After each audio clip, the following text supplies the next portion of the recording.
Welcome into Getting Help for Uncle Sam. In the year 2018, I started an organization called Concerned Citizens Organized for Police Support.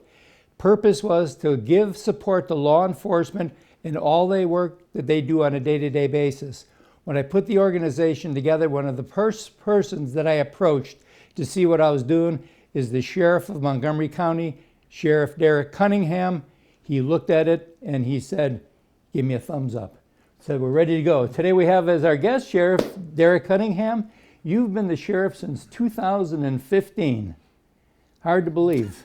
Well, Jack, it seemed like it just flew by. Well, you've been in law enforcement for over 30 years. Oh, yes. Yeah. And started off at 21 years old.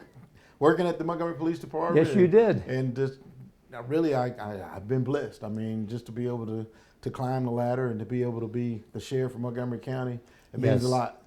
Yep. Originally from Tacoma, Washington.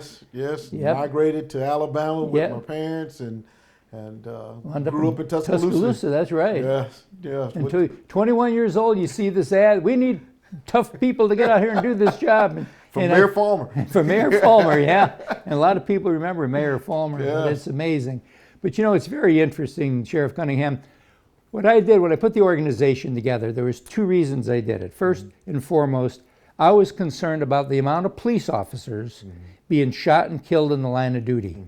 We talk about people, law enforcement shooting people, and the amount of people they've shot, citizens, is not even half of law enforcement that's shot on a yearly basis. Of course, last year in Alabama, you hate to say it was a monumental year in the wrong way. You're absolutely right. And, we start talking about law enforcement officers that lost their lives. We talk about my friend Big John. Yes. I wear a bracelet every day in memory of Sheriff Big John. So we lost a lot of officers last year in the state of Alabama. I went to a lot of the funerals. So, it's something that's embedded in my memory, and it's something that you'll never forget. So it's something that with organizations such as this, being able to give a thumbs up and let people know that we appreciate law enforcement, that means a lot. In today's times, we really need it. Well, and that's that's the reason I have you here. Most of my audience are older people. And we reach the senior market. We grew up with law enforcement, and we grew up with the rule of law. And it seems like, and we respected. I told somebody the other day, I'm 77 years old. If I get pulled over by a law enforcement officer, I'm in a yes sir and yes ma'am them to death. While it's going, at that point, they're in charge. Something's gone wrong, and let them do what they're going to do. Now, if they didn't do it exactly right, later on I'll come tell somebody. But at that point, they're in charge. You're absolutely right, and that's one of the things that we always tell our youth when I go out and talk is, don't try to have a trial and jury on the side of the road. Amen. Let's do that once we get in the courtroom. Let's do that once you leave the side of the road.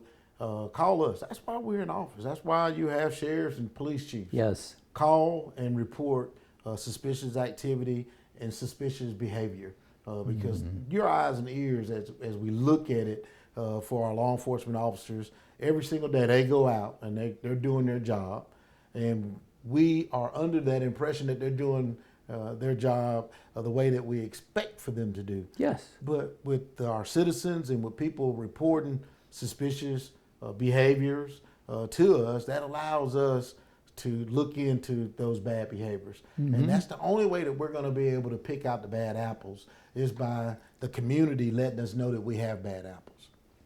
Every organization in this country has bad apples. You're absolutely right. One of my later guests today is going to be Father Emmanuel Williams. You know Father Emmanuel? Yes. Probably. Great guy, a Catholic priest. I'm Catholic. Bingo. Talk about bad apples. Yes. We've gotten the slap on the hand a time or two. But, the majority of the priests they're doing the job they're supposed to. And it's the same thing with law. It's the same thing with everything. A doctor. There's bad doctors out there, Yeah. Yes. And I gave that same talk just last week talking about bad apples. But at the same time, it's great for the community to be able to let us know and to expose those apples so that we can go ahead and get them out of our bushel so it don't ruin the other ones. So it's very important. But at the same time, while you're picking those bad apples out, you still got to be able to recognize those that are going above and beyond their job. I mean, we had a deputy just last week. We had a lady that was on the bridge wanting to jump off. He was able to talk her off of the bridge.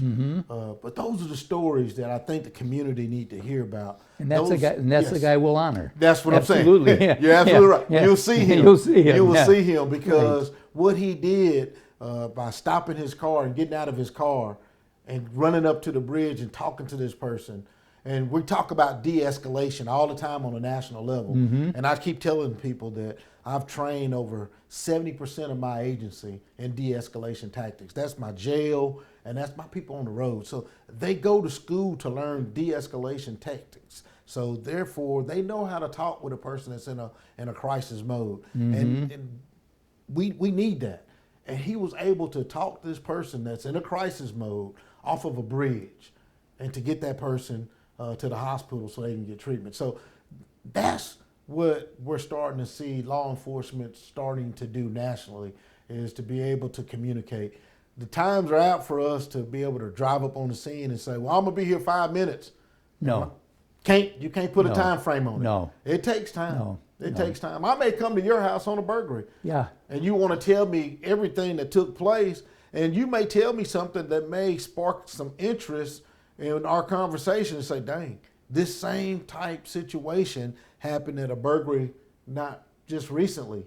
And we can tie these two burglaries together. So it takes communication skills for us in law enforcement to be able to help us fight crime and to be able to help us de-escalate a situation. So we got to have those skills. And you guys are doing a great job. I'm going to get you to come back next week. And we're going to do another one because I want to let our viewers know that you as grandparents have an influence and should have over your grandchildren. Teach them the right way. And of course, the big thing is we cannot defund and get rid of law enforcement. Oh, no. No. You and I and a lot of people be out there yelling. I don't know what Kool-Aid somebody drank, but that is not going to happen. No, Okay? we need that. You're right. And just remember this, as I said before, the law enforcement has got a tough job. Let them do their job. 99.9% of the time, they're there to make sure that you live a better life. And we'll be right back right after this.